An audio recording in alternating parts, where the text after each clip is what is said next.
Let's get things started. This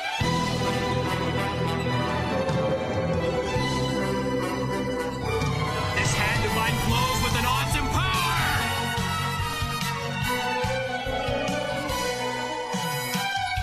power. Welcome back once again to more talk about Mobile Fighter G Gundam. I am your host, Adam Mickelson, aka Drak. I hope everybody has had an awesome week. I hope you guys enjoyed the first episode, because today we're actually going to be diving a little bit into some plot, and also with me, of course, is my wife, Andrea. Hello. So, I kind of want to also do this if we can actually make it work. So, you watched DVD 1, and you got the first 4 episodes. Compared to that, how was this DVD as far as story? Would you say it was better in terms of development, or was it worse? I would say it was better. Okay. And how would you say it was better? Just more plot, or? It was just getting into a little bit more depth in the story, kind of shaping its plot a little bit more. Yeah, pretty much. Like this actually covered a lot of the previous, like the stuff that we were asking questions about, or at least you were, because I already knew it. Oh yeah. So at that point you're like, okay, why is the man in the picture so important? Why is this ulterior motive so important, et cetera, et cetera. And so we got a lot of those answers today. But first, before we get into the episodes, I actually wanted to do a little bit of a review of, because to me, anime openings are completely, like, they can tell the entire story of a series in less than a minute, and can actually tell you, like, whether or not you're going to be interested in it. And Gundam is no exception. And I know a couple of Gundam fans, one of the things they absolutely love about them is their intros. So at that point, I have shown you the actual first intro, Flying in the Sky. And it's the official one, the one that, like, a lot of people associate G Gundam with. What did you think of Flying in the Sky when you first saw it? It was a really nice intro, you know. Any particular scenes stick out to you? No, it's just, trying to figure out what they all mean, as far as how they, kind of are relevant to the story. Because in my opinion, like, there are a couple of really, really well done, well animated scenes in that. And the first one being the scene of, like, the katana and DOMON at the tree, and then eventually it turns into the man in the photo, as well as what we're presuming is DOMON's master. We'll get into these because that's what they are. But and having, like, that standoff in a weird way. I like how that scene kind of plays out. I also like the scene where DOMON's staring off into the distance and the shining Gundam is just flying there until he draws the sword, and then the shining Gundam takes off. I really like the artistry to it.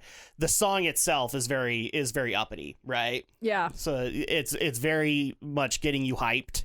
Yeah. For what you're about to see. So I wanted to at least cover that, because unlike a lot of Gundam series, G Gundam only has 2 intros. And I would say the intros are a little bit more meaningful than the endings, because sometimes the opposite can happen. Sometimes you can get a really good ending, or sometimes the endings are better than the opening. But in this one, you only get 2, and so I'm tempted to see what you will think of that when we actually get there. But let's go ahead and get into the episodes this week. So first of all, we have kind of the final big main character intro with Great Escape, a captive Gundam fighter. So in this episode, just to give kind of a brief synopsis, DOMON heads to Neo-Russia, the final country on the photo, and tries to figure out, like, if the mysterious man in the photo has actually been spotted there. And when he gets there, he is promptly arrested for being a Gundam fighter and thrown into prison. And within that prison, he meets character Argo Gulski, who then promises to help them escape, after which he finds out that Argo Gulski is the Gundam fighter for Neo-Russia, piloting the Bolt Gundam. And so they have their fight, and then eventually kind of a resolution happens. But that's a brief synopsis of things. What did you think of Domon getting arrested simply because he was a Gundam fighter? I couldn't remember exactly. Did it show or explain, like, even wherever in the episode where he actually got arrested? You got the interrogation, but you didn't see the actual arrest. It just seems weird that all of a sudden you're like, at the beginning of the episode, he's in this prison, and you're like, how on earth did he get in there? Yeah, the episode literally starts with Rain looking for Domon. Well, yeah, but then you wonder, why is he arrested and in the prison to begin with? Well, the main reason for that, and I guess we're going to get into this. By the way, since I didn't say it enough in the previous episode, yes, this will contain spoilers for Mobile Fighter G Gundam. Best to watch the episode first and then come back and listen to what we thought. Oh, yeah. So the main plot is that, they sent if people remember in the Neo France episode, Minister Karato, I'll go ahead and start saying his name. So he is I guess he's the Prime Minister of Neo Japan. He actually says, instead of dealing with Neo France because Domon screwed that up, go to Neo Russia because their Gundam fighter is looking for challengers. And this is apparently not the first time they've done this. They put out the message that they're looking for challengers, wait for the Gundam fighters to get there, then arrest them and put them in this prison/slave labor camp, eventually hoping to find their Gundam so that they can then steal its secrets and add it to their Gundam kind of thing. So that's kind of the reason that he was put in there. Oh, yeah. But yeah, it is kind of abrupt that, okay, he's getting interrogated, and all of a sudden he's a prisoner. And not really understanding why. What did you think of Argo Gulski? He kind of reminds me of like that one episode in Avatar: The Last Airbender when they're in that prison and you got this random guy saying, I'm going to help you escape and all that stuff, and then I think I know who you're talking about. It's just that one. We're talking the fire prison, right? Yeah, where they're just like, they want to join in and you don't know why. Yeah. And then there's something fishy about that person. Well, he kind of reminds you of that guy, It's like, okay, so why does this guy care about... No. Yeah, exactly. Because at the beginning, Argo doesn't care. Argo has nothing to worry about with Domon. But then all of a sudden, Domon hits him at lunch, like... right across his cheek, and then all of a sudden he's like, we're breaking out, and it's like, okay, so now you're friends just because he punched you in the face? Okay. See, my comparison to Argo is more like Beast from X-Men, because he's very subdued, but you almost kind of get the feeling there's a lot of wisdom behind those eyes. Oh, yeah. And a lot of melancholy behind those eyes, like, he's lamenting being a prisoner. Well, actually, I would think, we haven't gotten to the other guy in the prison, but that would be the guy. He reminds me of Beast being like, Oh, yeah. You're talking about, I think he was called the Birdman, right? Something like, yeah. He's so the guy. he was Harvey Birdman, attorney at law.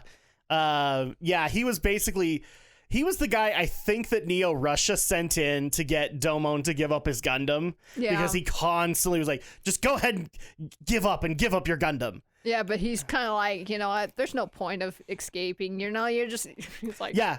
And so at that point, like, the Birdman, there's not really a whole lot to go into because you never see him again. Oh, yeah. But it's just like, okay, you're just that weird guy. Yeah, he's the obvious plant. And then Argo, you think is just content with being a prison fighter, but then you learn a little bit more about why he is a prisoner and why he's kind of lamenting it.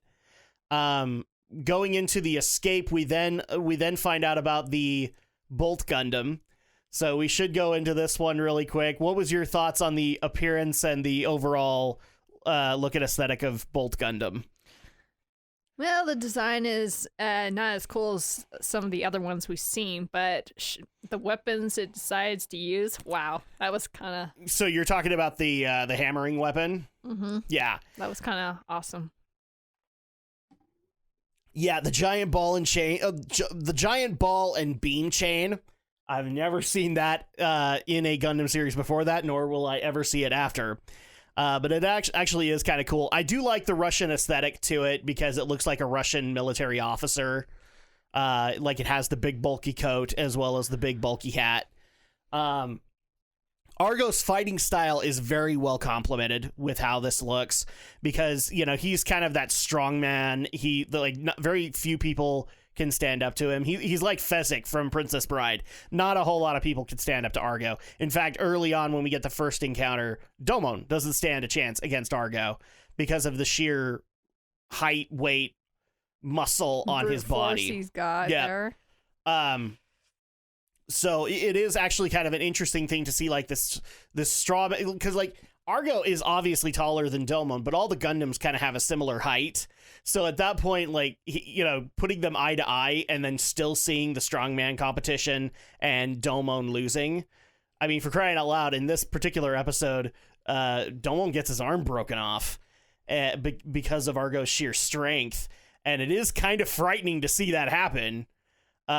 So, I mean, things clearly should have been in Argo's favor, but as things are kind of happening with a lot of these matches, it ends in a draw because Argo... I almost looked like, you know, Domo was gonna win that. He was gonna win, but then he passed out from the pain. Oh yeah. Because you saw how his arm was all like red. The mobile trace system is constantly giving him pain receptors. Oh yeah. Because of that, like it constantly reminds you that you don't have this, and so at that point he passed out from the pain. Oh yeah. So we've now had like 2 official draws. We've had one that was basically going to be if you go, I go. And then we had this one where he could have finished it, but didn't, simply because of exhaustion. Really quick, we should also get into Argo's support crew, which is Natasha Zabigov. I think I'm saying that right. So she's the warden. Or she looks like the warden of the prison, but really she's like the liaison from the Neo-Russia military. And so she's in charge of Argo, and I mean, the word dominatrix comes to mind. She loves her job. She loves it, and loves being able to torture Argo, and has no problem until Argo kind of takes control of the situation and wants to fight Domon. Then she starts getting a little unhinged. Is like, what the heck are you doing, Argo? What did you think of Natasha? Well, she is quite a character, I would say.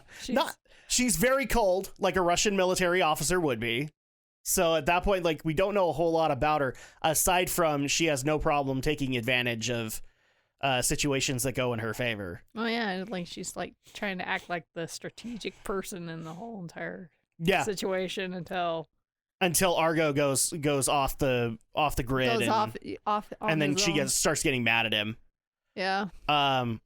So yeah, we learn a little bit more about Natasha's character in a later episode, so there's not really a whole lot to go into. But yes, she's the support crew for Argo.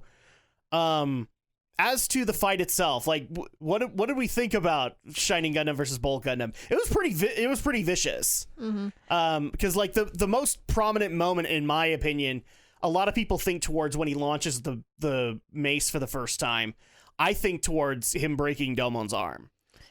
This whole episode kind of almost paints the whole thing with like the Suicide Squad, where you have the warden who's like, okay, I'm gonna make you do this and this, except mine is the whole blowing off your head sort of thing. But you know, well, especially given this case, because it is a similar situation. Argo is not a Gundam fighter of his own will. He is a prisoner for life, as the Birdman says in this episode. He has a bomb attached to his chest that goes off whenever. Oh yeah. That will instantly kill him if he ever goes out of line. And we learn a little bit more about why he has that bomb around his chest in a later episode, but it's just like, okay, so that's why he's embraced this melancholy, is like, if he leaves, he's done. And so, yeah, you do kind of get that Suicide Squad vibe from him, that, you know, especially considering the fact that he wanted to fight Domon, is a very outside of character thing for him to do. Oh, yeah. So, or at least according to Natasha, it is. So yeah, it ends in another draw, which then leads us into the next episode, Fight Domon, Earth is the Ring, which Neo Japan's not happy with Domon at this point. Oh, this is they are not happy with him at this point. In fact, he goes to Kyoto and is promptly drugged by a monk of a monastery, and it's because he's working with the Neo-Japan government, where they take him back to the Neo-Japan colony to test his willingness to be a Gundam fighter. Specifically, Chairman Karato does, as well as another character that we get introduced to, who is Major Ulube. I don't know if we ever find out his first name, but he's kind of the supporting argument for Domon being the Gundam fighter of Neo-Japan. And he also fits another trope of Gundam. I explained this to you when we were watching it, but a lot of characters in Gundam series, whether they be good or evil, will wear masks to protect their identity, or in some cases because of injury. And Ulube is no different. He has half of a mask, so he's kind of the masked character of this particular series. So we have him speaking in Domon's favor. We have Karato, who's not on board with Domon at all. And so what they do is they run a test of the day that his past kind of comes to him becoming a Gundam fighter. We finally find out who the man in the photo is. And let's go ahead and get into that really quick, because it's pretty much shaping the rest of the episode. Unfortunately, you were wrong. He is not his father. In fact, we found out the guy who we keep on seeing with flowers around him and in some kind of suspended animation, that is Domon's father. We also meet Domon's mom, and we also meet his brother, Kyoji Kashu, who is the man in the photo, who... I know that there's supposed to be like this 7 to 10 year difference between the two of them, but can you even tell? Well, it's hard to tell because it's like, how on earth could you have a big, huge gap difference, you know? Yeah, exactly. And they don't show it. Like, they look like they're maybe 2-3 years apart in age, because like they look like they're about, in their 20s.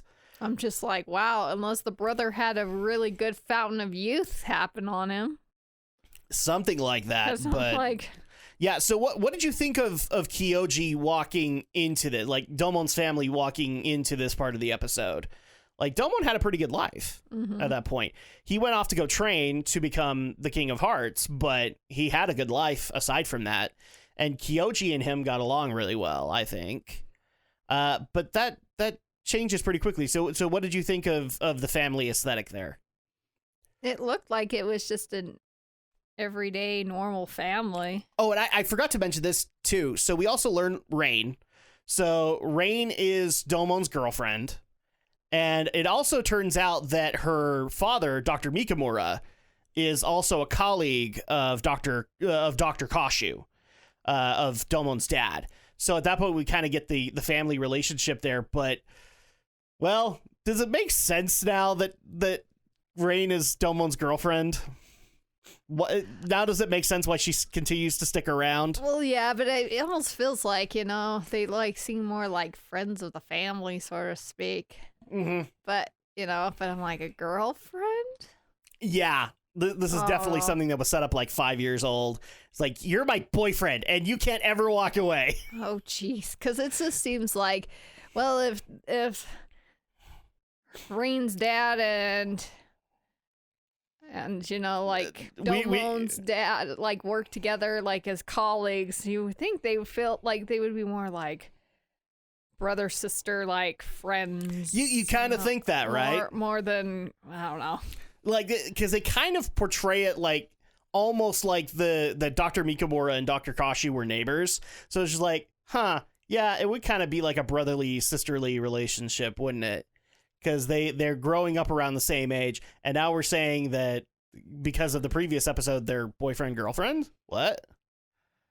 Because it just kind of sounds like they don't seem like they're in a serious boyfriend-girlfriend relationship. Nope. And Domon's... And none of these episodes help that. He's more focused on the whole fighting his brother and fighting all these Gundam fighters to get his answers. It's like, when are they going to have time to actually pursue that kind of a...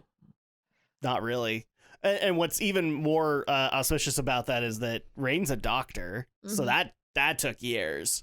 at that point. Even in a future time, I think it would still take years to develop that. But I mean, if they want to pursue that relationship, Well, obviously Domon doesn't, because Rain likes to threaten dumping Domon a lot. Oh yeah. If you continue to do this, I'll dump you.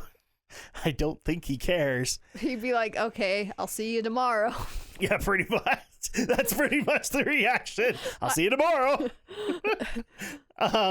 So we have this happy lifestyle that's happening, but then we find out, okay, maybe things weren't so happy, as Kyoji and Dr. Kashu reveal what they've been working on to Domon, and it is the Dark Gundam.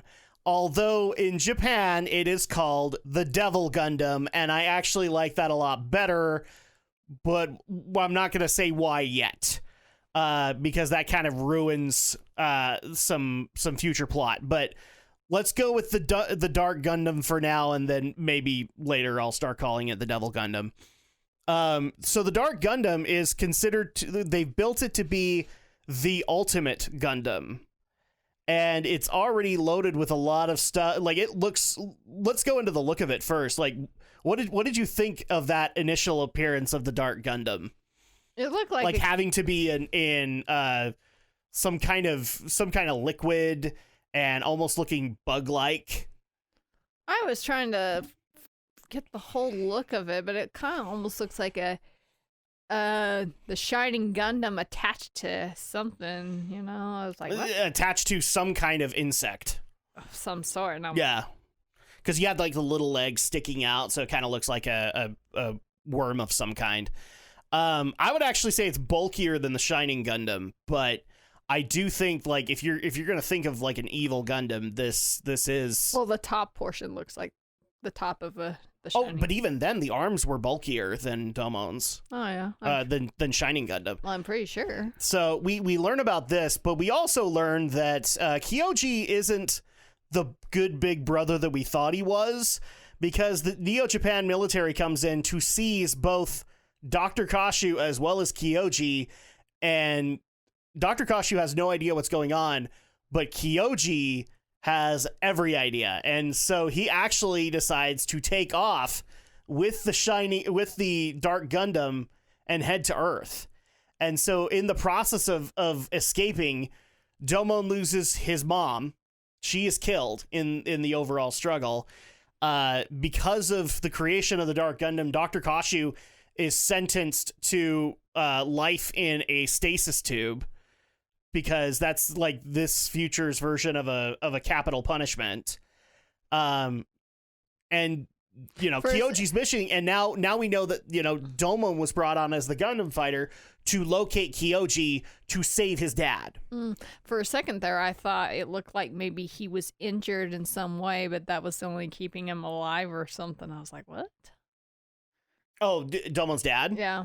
No, it's because this is like a death penalty for the colonies.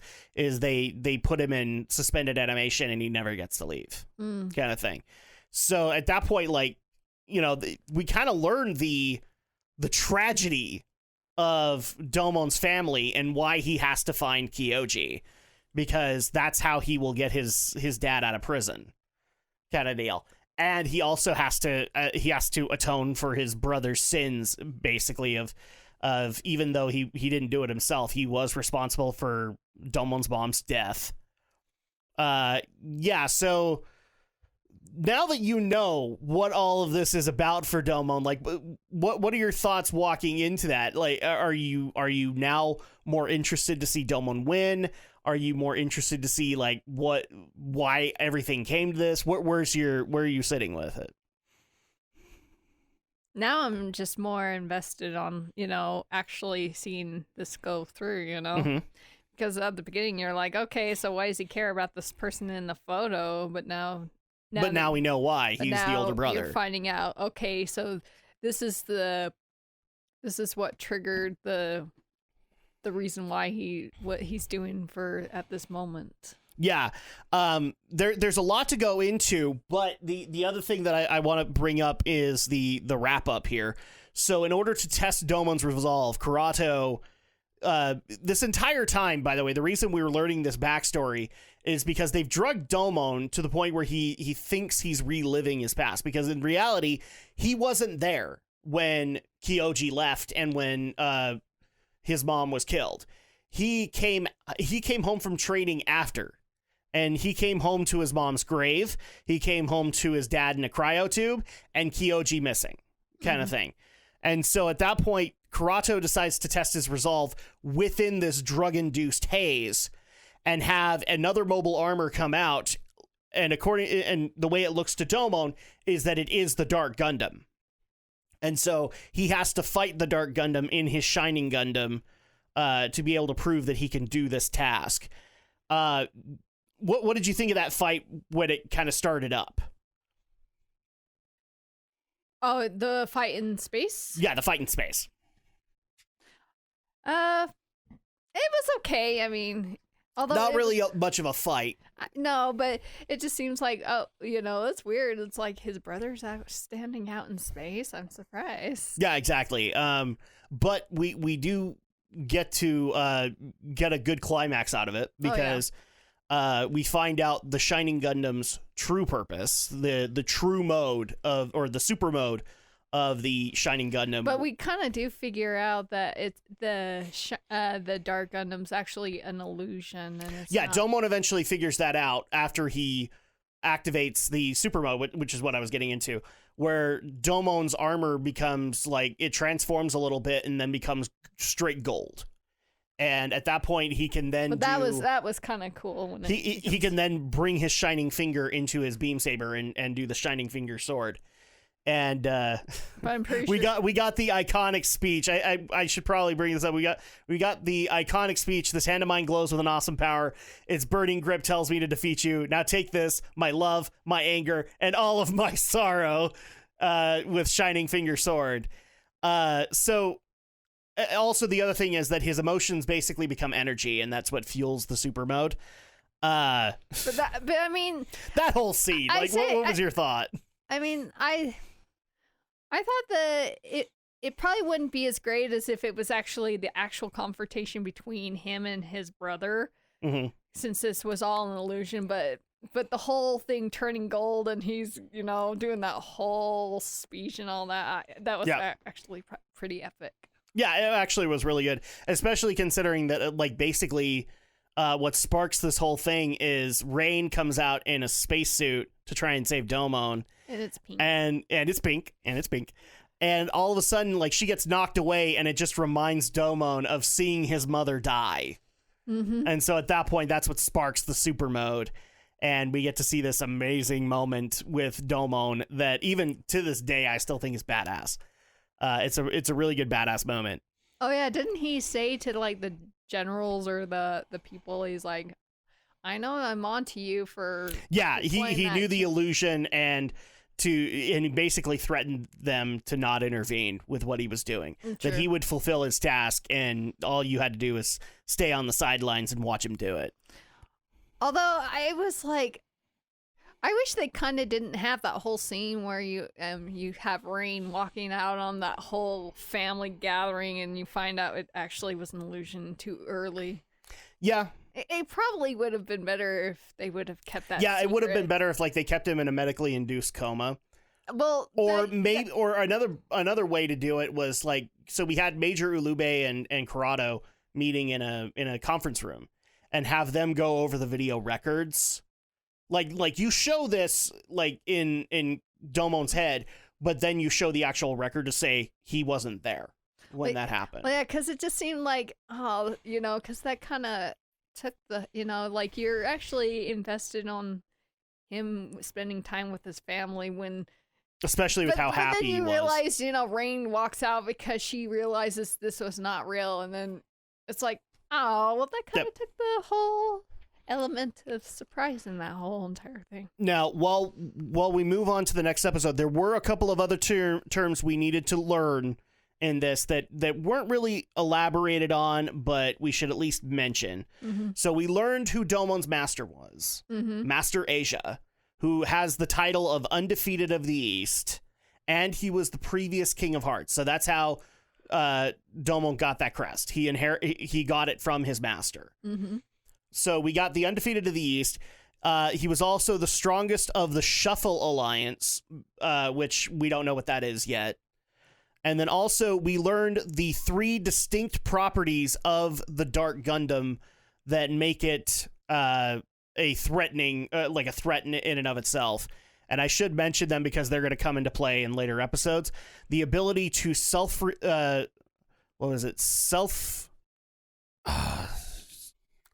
Okay, sorry guys, I had to go look it up. So the 3 distinct features of the Dark Gundam, the ability to self-replicate, self-recover, and self-evolve.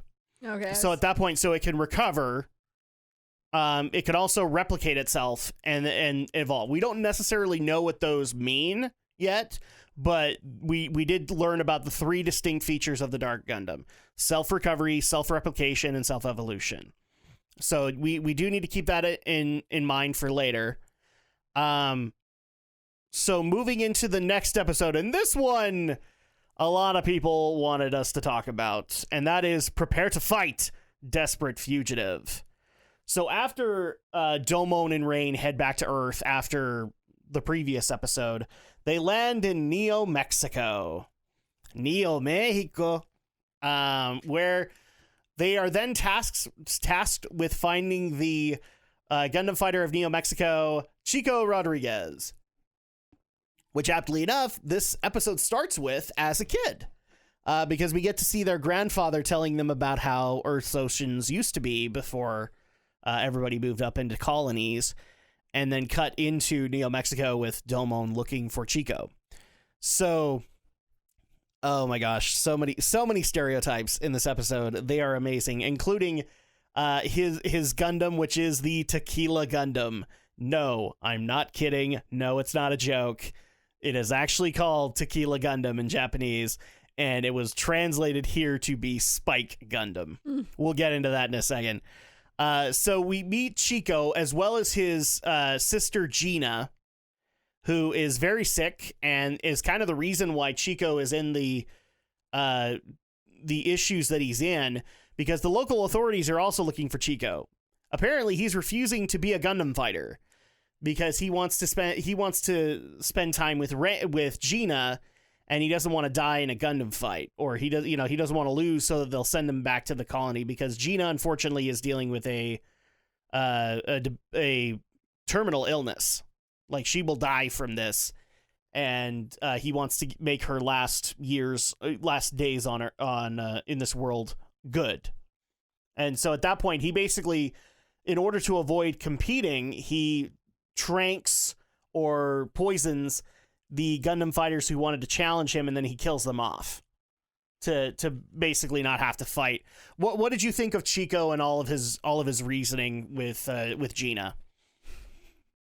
I think he was just, mostly trying to protect her, and Like, did you think he was right for doing it? Probably not in No. that sense, basically. No, because it just got the Neo Mexico government looking for him. Mm-hmm. Especially since, he was walking away with like millions and millions of their their Neo pesos, to be able to give Gina what she wanted. Yeah. So at that point, like, you feel bad for his situation, but you also think he's a dingbat because he could easily solve this by just losing the tournament and then running off, or something to that effect. Yeah, because he might as well just say, he could just purposely lose it, just so there'd be no reason for him to be needed anymore after. No. But he's afraid that as soon as he's no longer needed, he'd be shipped back up to the colony. That's true. And they don't want to do that. Thankfully, Domon comes up with a solution. He officially challenges Tequila Gundam and makes it look like the Gundam is destroyed and the pilot died along with it. So then at that point, the Neo Mexico government considers him dead, and therefore can't go looking for, or doesn't see a reason to keep looking for him. So he gets his wish in the end, but it comes at quite a bit of cost. We should also mention that we had our second appearance of Chimney Crockett today. with first of all with Bunny in that Lolita dress. Oh my gosh. But that wasn't the worst part. The worst part was Chibity in a freaking Speedo. Oh my gosh. You have no thoughts on that whatsoever? No. Oh my gosh, I don't even know why she was, just going and like trying to act like some reporter and, go stalking Domon. And then all the while, the other girls and Chibity are waiting on his yacht. Just, doing some sunbathing until she finds Chico. So, yeah, that was a little weird. I also found it a little weird, and you and me were giggling about this when we watched it, when Rain comes in to check and see if Gina's okay, and how he kicks all of the men out of the room, and then just looks at Domon. Domon, if you peek, I'm dumping you. Oh my gosh. Or no, I'll never speak to you again. Oh my gosh, how stupid is that? I get it. Medical exam. But what made it worse was Domon basically bites back of like, as if I was gonna. Yeah. Meaning either A, he was thinking about it, or B, if they're boyfriend and girlfriend, then Domon officially finds Rain to be ugly. No reaction out of that at all? On which one? On Rain basically saying, if you peek, I'm dumping you. There's nothing to say on that. Although I don't even... What did she expect? That he's gonna be like some peeping Tom? Well, I love the fact that he bounces back just like, as if I was gonna. Oh my so God. At that point you have, okay, either A, he was planning on it, or B, he finds her ugly and he doesn't want to do it. Not a great thing to portray in a boyfriend-girlfriend relationship there. I'm pretty sure if I did that to you, you'd be rather hurt by that. At least in a weird way. So, yeah, Domon kind of handles Chico's problems for him, but it is all just hilariously stupid how all this comes about, because all of it's basically Chico's doing. Like, the reason Domon doesn't like Chico is because Chico tried to poison him to kill him. The Neo-Mexico government doesn't like Chico because Chico wants to stay on the planet, to stay on Earth. Chibity doesn't like him because he's a coward as far as he's concerned. And then he eventually doesn't like Domon because he thinks that he was heartless in killing Chico. Until they finally tell him, like, no, we basically faked his death. But it's like, really? All of this? Oh, I just love it when this is the silliest and Chibity he was like chastising Domon. Yeah, I had respect for you, Neo Japan, but now that I see this, and Domon's like, saying, well, this is all a stage act of some sort, and he's like, oh, okay. He's like, oh, really smart, Neo Japan. I love it that he doesn't call him Domon. He calls him Neo Japan. Yeah. So it's like, really smart, Neo Japan. No, you suck, Neo Japan.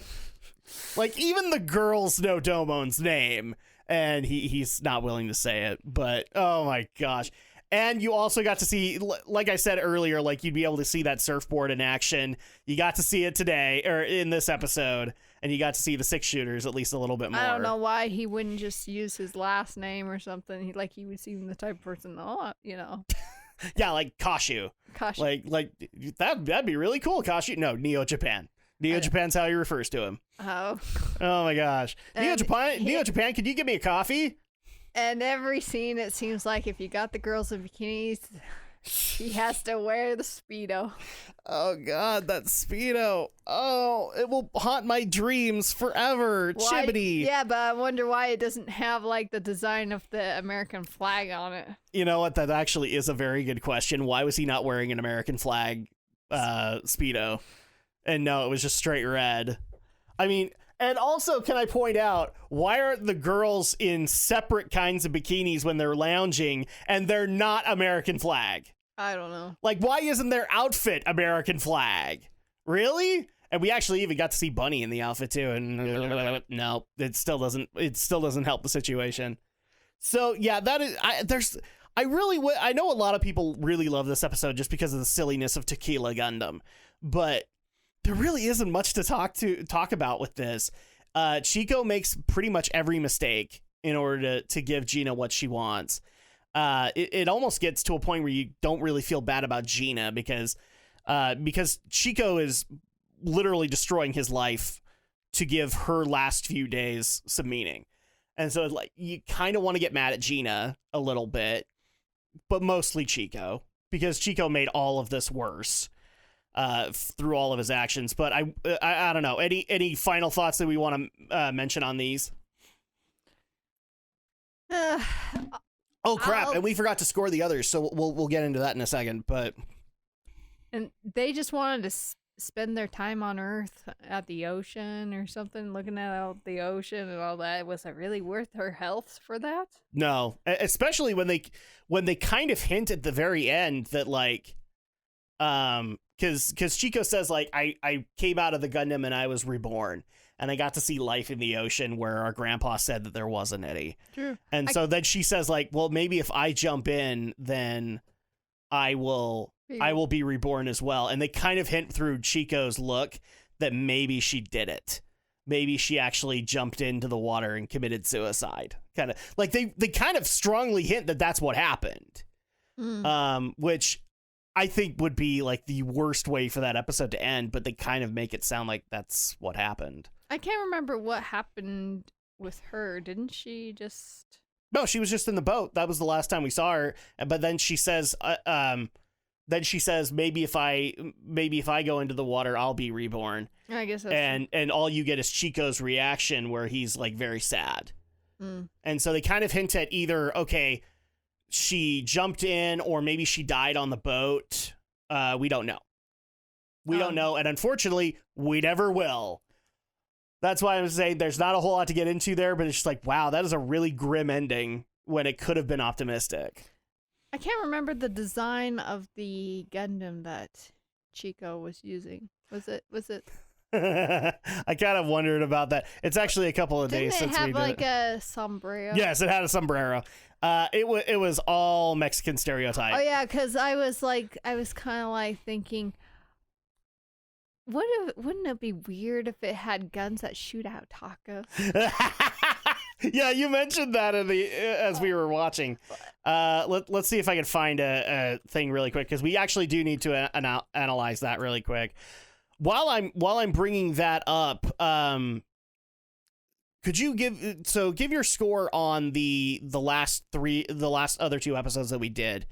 So for Great Escape, a captive Gundam fighter, what would you score it as? Out of 5. Probably a 3. 3? Okay, so it's just kind of in the middle. All right, and then Fight Domon, Earth is the Ring. What would you score that? Probably 4. So better. Mm-hmm. So better than the previous one. Okay, so here is Tequila Gundam. So there you go. Oh, yes. Yes, it is very Mexican stereotype. Although, I mean, Mexican stereotype implies guns, and yet this thing had a pitchfork or a trident as its weapon. I'm surprised it didn't. I want to say a pitchfork because that's what Chico was wielding. I'm surprised it didn't like have arms like guarded with like poncho. Yeah. Well, that or like if they had like cacti. Well, that's what it actually is. That's what it is. So you couldn't see it in the episode very well, but like he had arm guards that were like cactus. The shoulder pad was supposed to be like a cactus. That just made me think, oh, like you think it's almost feels like it's like a cactus with a freaking sombrero on it. Pretty much, yeah. Like there's not a whole lot of stereotypes, but I like how you kind of fixed it with the guns should shoot tacos out instead. That was hilarious. It would just be kind of hilarious. And then here's kind of the in-animation design for the two guns that were there. Yeah, it's very there. Mm-hmm.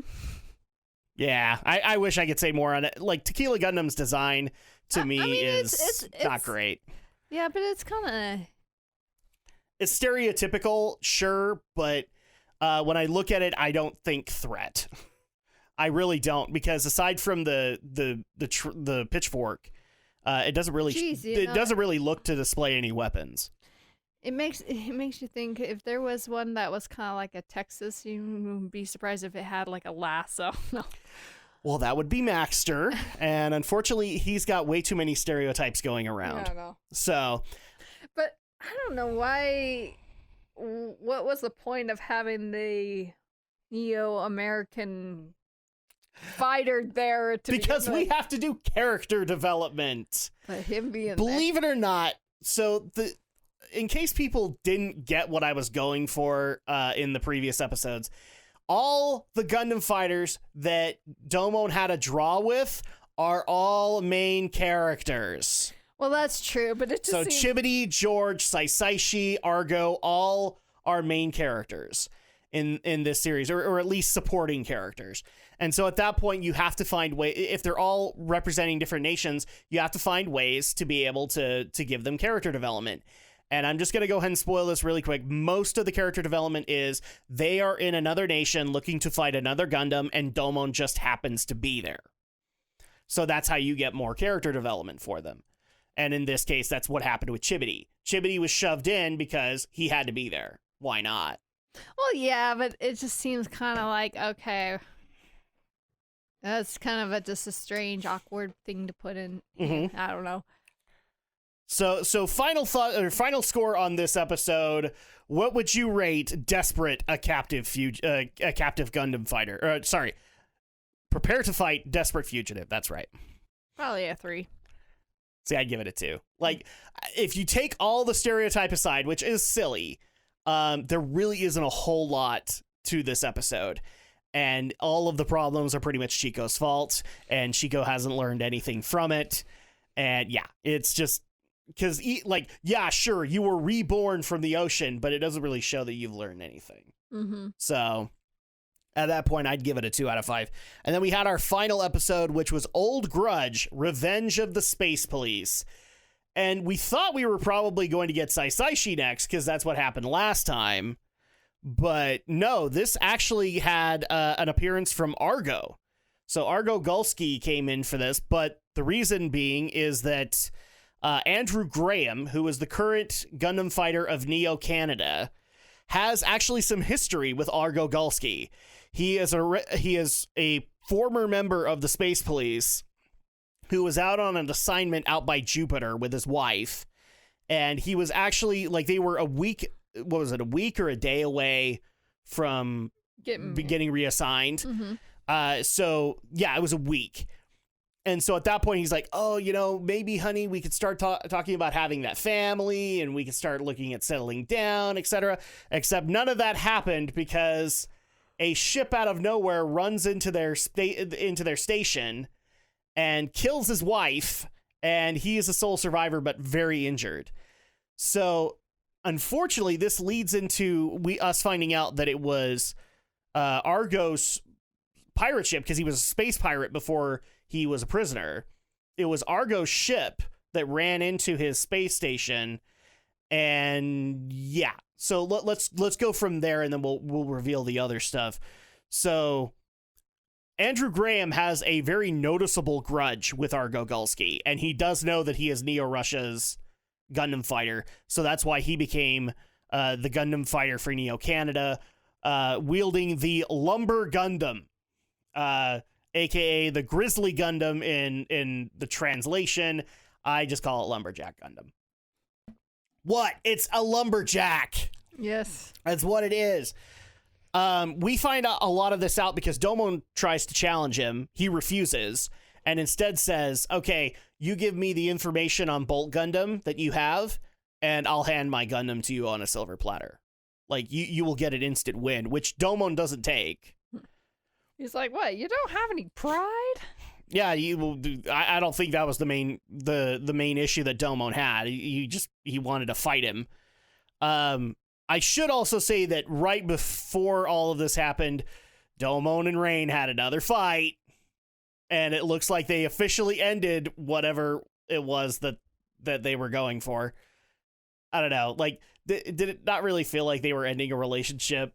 It didn't seem like, well...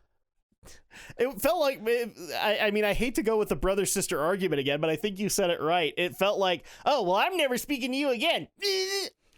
You know, it's like you guys can have your petty argument, but by the next episode, you'll forget all about it until you find something else to. pretty much. There's just not a whole lot to end. The reason that I bounce back to that is because Andrew then decides to use Rain as leverage to get Domon to give up his data on the Bolt Gundam. And all of a sudden, Domon cares about Rain. I just think he's like, oh, What? great. Why do I have to? It's like, oh, fine, I'll come and find her. You know? No, he actually gets visibly upset I know. by her getting captured.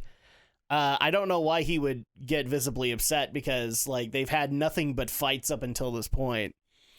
But he gets concerned enough that he actually reaches out to Neo Russia, True. to Natasha and Argo, and explains his experience with the Lumber Gundam and Andrew's grudge with Argo, which Argo knows about the grudge. Well, yeah, because didn't he get in a fight though with Andrew and lost horribly? So then he's like, so he fought the Lumber Gundam, lost horribly, and then Andrew uses Rain as leverage. true, but then he would also, And he lost the same way he lost to Argo, bear hug of death. Well, not bear hug of death, like Argo's just straight up used his strength to knock him out, but Andrew instead used a big old bear hug to knock him out. Yeah, I mean, I know he does. There's a loss well, it's not an official loss because I don't consider it an official but fight. even though he goes because Rain was taken with him, but it's like he could have just easily be like, I am just letting you know that this guy's looking for you. So, Well, they eventually work out a deal that, basically whoever wins, like he'll show where Andrew is. And then Argo will face off against Andrew, and whoever's left standing, the Shining Gundam will go up against, kind of thing. And, well, the plan already from the get-go is ruined by Argo. Argo has a real penchant for disobeying. Mm-hmm. He really doesn't like following orders. Yeah. He takes the Bolt Gundam out and immediately begins to fight Andrew. And this is about when we find out why Argo knows him. It turns out that after running into the space station, Argo tried to come down or Argo came down, presumably to loot the place or whatever, and because he didn't see what was going on where his wife was, Andrew immediately assumed that Argo, pushed her out of the space station and killed her. Okay, so you don't have a whole lot to go on, but that's the thing. Well, didn't she get sucked out into space? She did get sucked out into space. Okay. But what Andrew doesn't know, and what I'm about to spoil, is Argo tried to help her. Argo tried to help her and help look for survivors because he had no choice. He was being... the space police basically ran him into that station. So he tried to help get civilians or whomever out. And Andrew took that as, no, he killed my wife. And there's already another big problem with Andrew that we'll have to get into. But yeah, this is a thing. And it's ridiculous in a weird way. And it gets even worse when... with all revenge stories, you eventually have to learn how much of a monster you've become.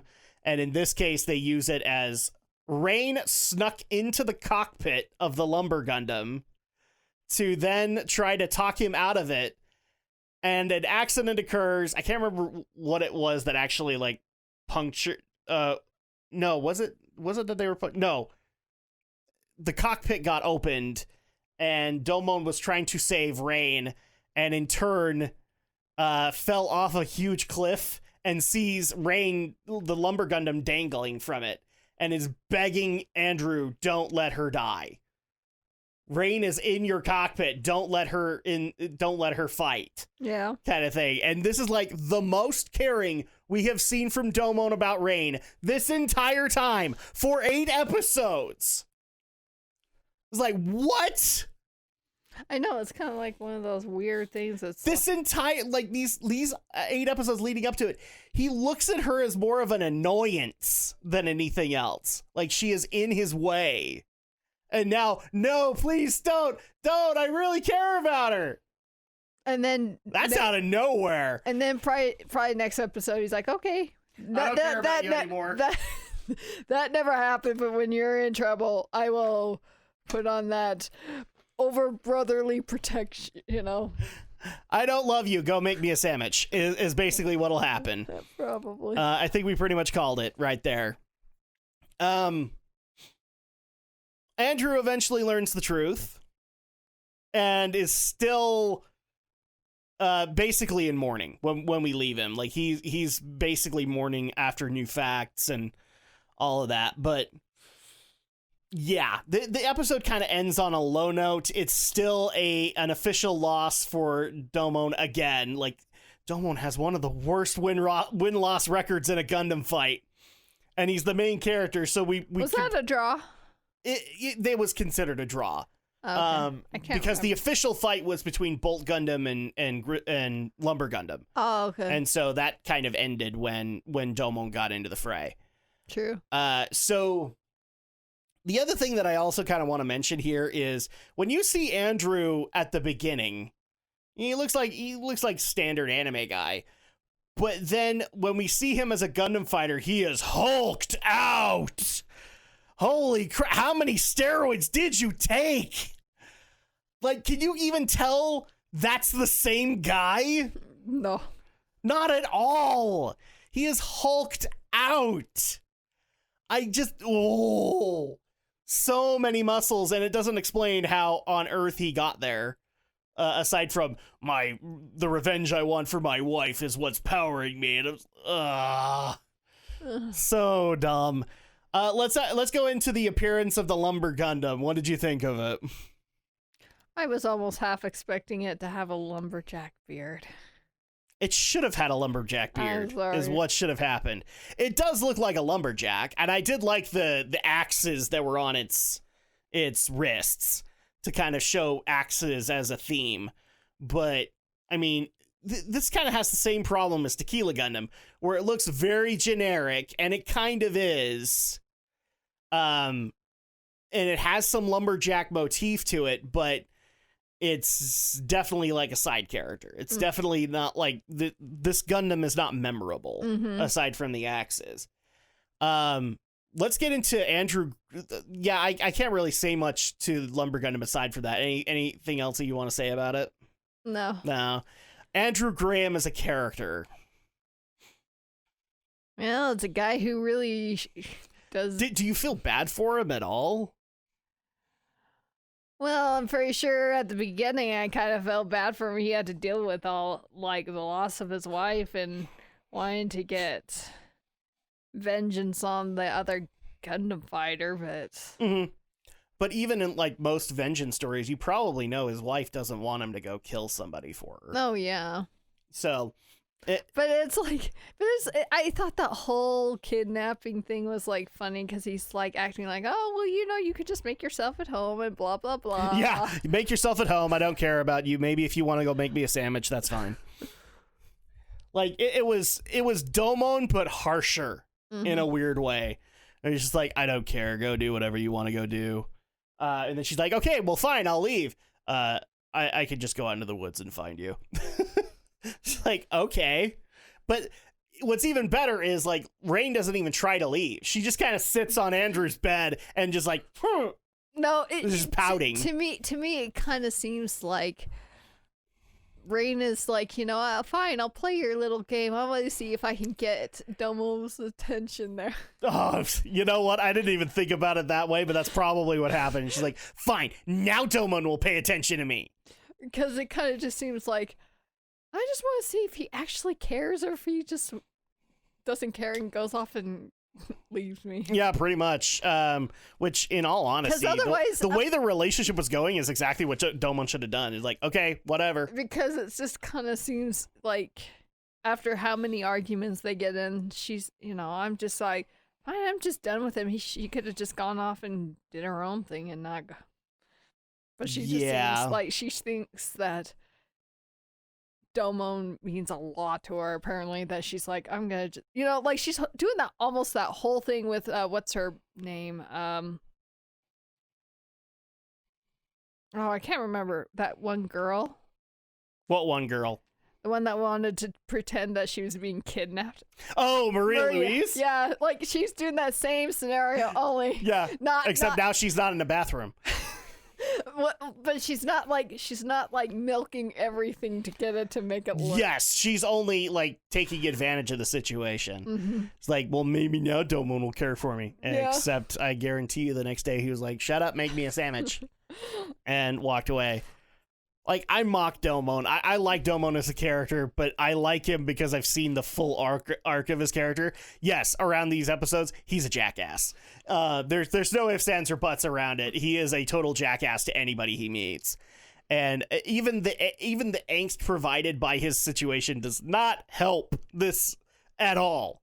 He's horrible. But I can't remember if Rain was trying to get to know Andrew or something. Like she did try to get to know him. Yeah, so it's like, aw, how sweet. But he was so blinded by vengeance he didn't see it. Yeah. He's like, I don't care about you. I just want Bolt Gundam's information so that I can fight Bolt Gundam. Because otherwise you'd be like, I'm afraid, what if you're gonna kill me or something? But yeah, she's acting like, oh, he's not so bad. No, and apparently the dude just loves chopping wood because like 80% of the scenes we see him in, he's chopping wood. So yeah, but you'd be thinking, what if he's got an axe? Shouldn't I be worried that he's gonna kill me or something? And yet he didn't. I know. So, final thoughts on Old Grudge: Revenge of the Space Police. I'm gonna give it a 2 out of 5. I think it's got kind of the same problems that Chico that Chico did, is that it's not all designed by him, but it's all based on his assumptions. He assumed Argo tried to kill his wife when in reality Argo was trying to save his wife. And so therefore, if he had actually, turned on his thinking cap for a minute, he wouldn't have had to go Hulk out and become a Gundam fighter. He could have just moved on with his life. So, yeah, I'm going to give it a 2 out of 5 just because you learn a little bit about Argo, but the whole turnaround of like, oh, we don't care about each other. Wait, I care about you, Rain, is kind of jarring. I give it a 2 out of 5. Yeah, 2 out of 5. It definitely wasn't that great. And that's going to go ahead and do it for this episode check-in. When we come back, we will be doing episodes 9 through 12, I think. Yes, 9 through 12. So you guys can look forward to that next week as we do more G Gundam.